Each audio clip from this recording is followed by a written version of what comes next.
Welcome to the Hospital Finance Podcast, your go-to source for information and insights that can help you stay ahead of the challenges impacting healthcare finance. And now, the host of the Hospital Finance Podcast, Michael Passanante.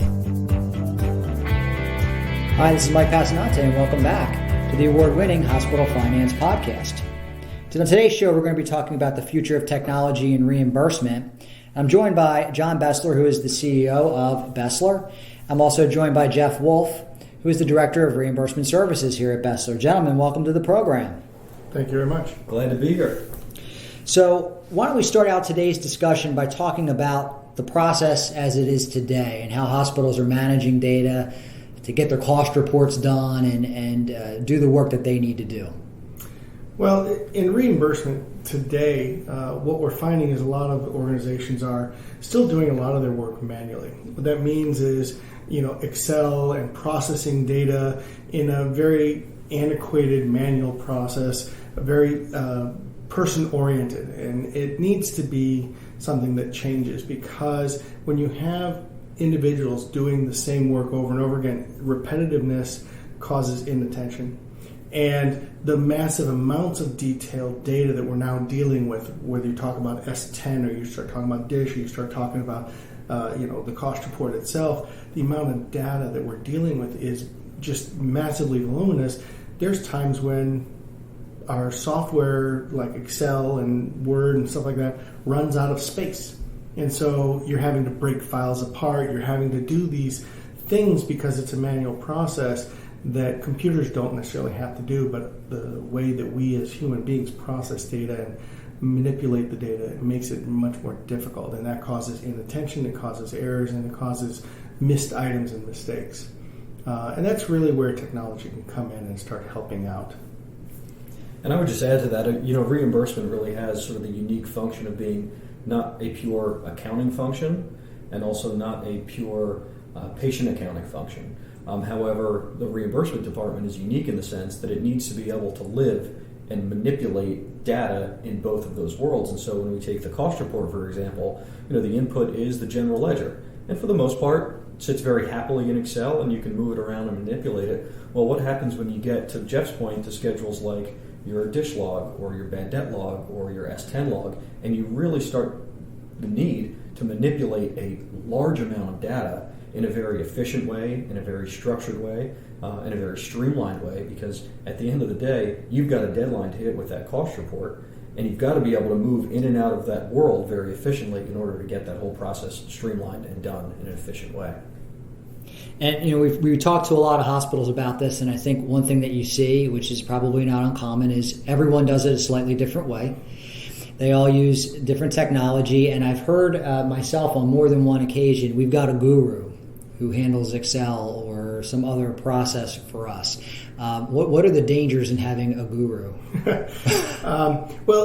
There's advantages to having a guru. It's a very knowledgeable person that can get some things done, but it is a single person that's responsible for a very critical part of your process, whether it's the guru who has everything in Access, or it's the person who knows where all the little links work within your Excel files, and you're trying to automate to some degree using Excel and Access. But if that one person, whether they retire or they move on to another organization, or heaven forbid, something happens and they have an emergency, they're not there. And what happens if the other staff don't know how to handle that? And when you have the one guru, that happens actually frequently enough that the facilities that have that issue, they either end up late with their cost reports, they end up scrambling, now they're going to bring new people in, and they abandon the old process and have to now redo things a new way in a very, very short time frame. And that doesn't lend itself to being consistent and accurate and the things that we expect out of reimbursement and out of cost reports. And even in trying to be consistent, and even if you have the same staff year to year, you've got notes, right? You've got simple things like that, adjustments and things that you're making to the cost report year in and year out that need to get passed through, right? Well, every organization, every hospital is going to have their unique issues. Some of them it may be that we have to do a particular type of analysis, and so there may be notes specific to that analysis. There may be issues that we have to have specific data elements that are different from other hospitals. And again, when you have a manual process, someone has to remember, or they have to know where things were put, or I'm trying to follow last year's work paper, and this happens quite a bit. I'll use last year's work paper and delete the numbers and put this current year number in, but they'll forget one, and one of the numbers will actually be out of date, which makes the answer incorrect. And one mistake like that's not a big deal, but they start compounding, and that's where places get into trouble, and their cost reports aren't accurate enough, and they have to start dealing with those issues. All comes back to you want to have a consistent process. You want to have a way to make sure that whether the person has to rotate to another facility and a new person comes in and looks at this hospital, they need to understand what are the issues with that particular hospital and how to process the data without necessarily knowing where John hid all of his papers or his PDF files or his notes on his desk or his laptop or whatever. And so that's part of that process of one man, one shop manual process that needs to be changed.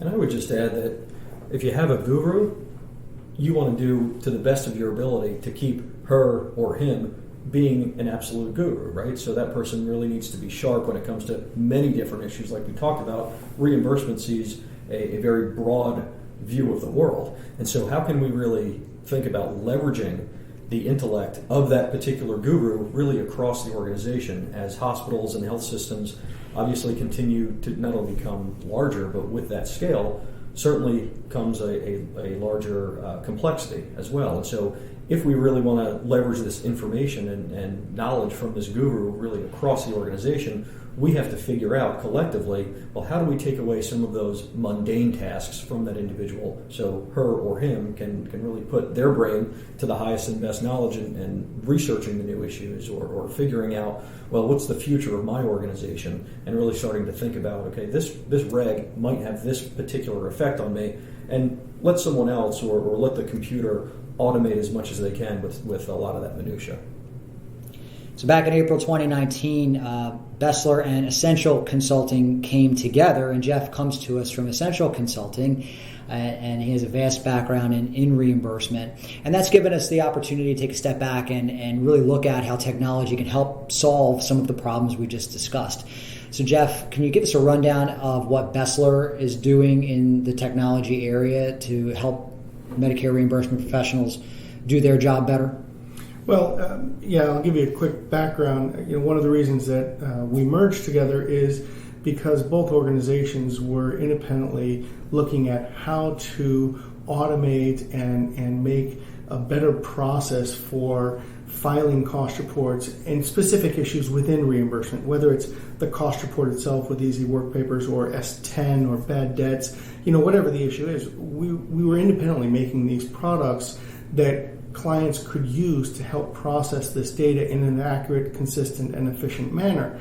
By coming together, we really were talking about how do we make this a platform to allow all clients have access to all of the issues in one place to manage those issues without having to go to 7 different consultants. They have one place they can manage it. It has the ability to do bad debts, DISH, S10, cost reports, interns and residents, whatever the issues are, and one place to manage that. Whether the consultant does the work or in-house people do the work is irrelevant. They have one place, if it's a tool that's used, one place to look and manage, and the interactions between all of those issues do have an effect on the cost report. So again, one place to manage that. And that's really our vision, our goal for going forward is how do we provide these tools to the clients, which is something really we haven't seen in the industry. There might be one little aspect or another little aspect that people are picking off and trying to do, but nobody's really looking at it from a holistic view. How do we help the entire process for these clients? Jeff, what would you say hospitals should be thinking about or doing right now to prepare themselves for implementing technology to get these things done, or to hop on that train immediately?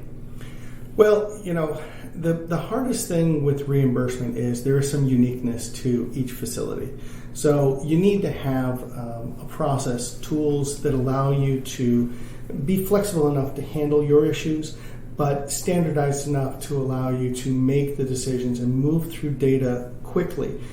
As we said earlier, we're talking about massive amounts of data and issues that have repetitive information, and we need to have a computer take care of those issues so that the reimbursement person can make decisions at those critical points and junctures to guide the computer, but let the computer do the work. And so as organizations evolve from here going forward, they need to take a look at their processes and identify what tools are there out there for me to use that can help me have my staff be more efficient.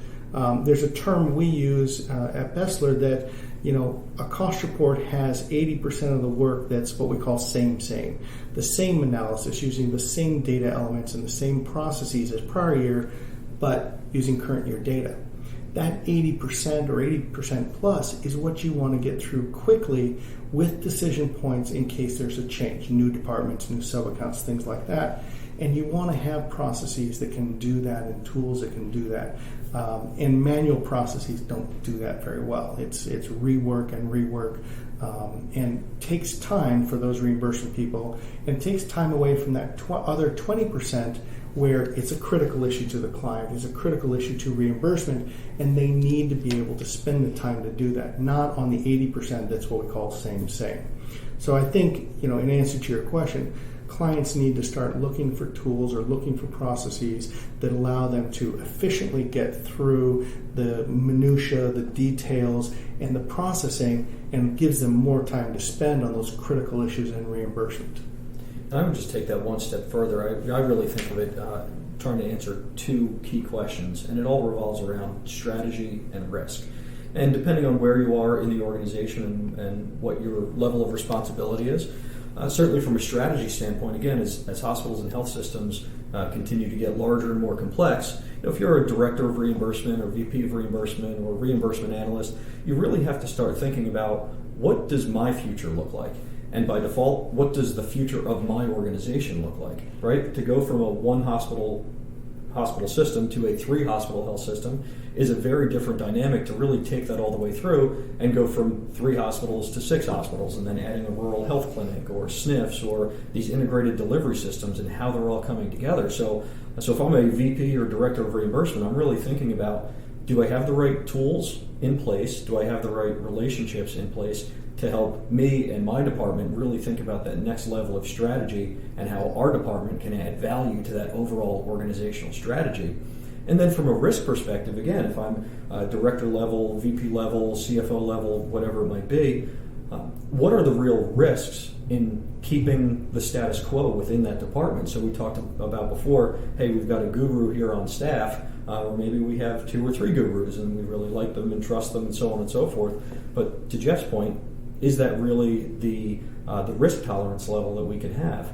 Certainly we see from a knowledge standpoint that reimbursement isn't something that people can pick up naturally and overnight become that guru. And so when I think about my organization, how do I manage the risk if, for example, we get more complex, which most health systems are at this point, and we start to add something? Do I have a risk of not having that resource in-house that I can leverage?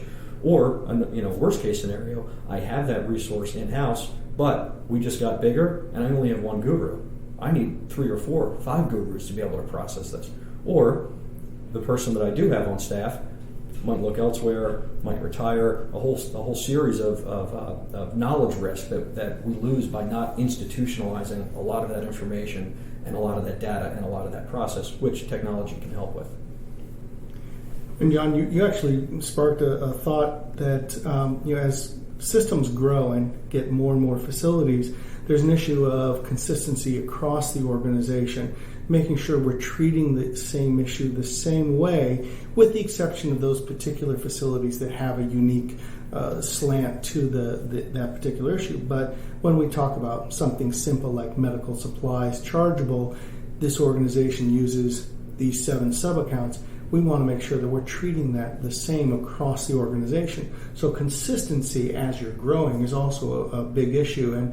And again, when you're talking about a manual process, very hard to ensure, whereas when you have more of a systemic process to it, there's a lot of tools that allow you to make sure you are consistently applying the rules that you all have agreed on across the organization.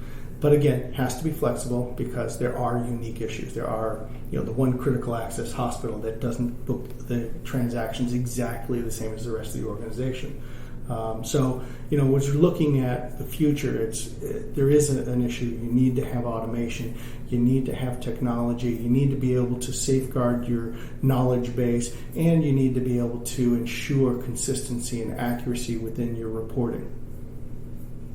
If you'd like to learn more about the technology solutions that Jeff's reimbursement team is working on, you can head over to BESLER.com. Just click on the Services tab at the top of the website and click on Reimbursement Services. You'll see all of that information there. His team also puts together some fantastic resources in the form of other podcasts and blog posts, which you can get by clicking on the Insights button on the top of BESLER.com and just clicking on the Reimbursement Services button underneath that. So Jeff and Jon, thanks very much for joining me on the show today. Learned a lot. Great topic, and looking forward to having you back on the show to talk about the advancements that we're making in the technology area. Great. Thanks for having us. Thank you very much. This concludes today's episode of the Hospital Finance Podcast. For show notes and additional resources to help you protect and enhance revenue at your hospital, visit Besler.com/podcasts. The Hospital Finance Podcast is a production of Besler. Smart about revenue, tenacious about results.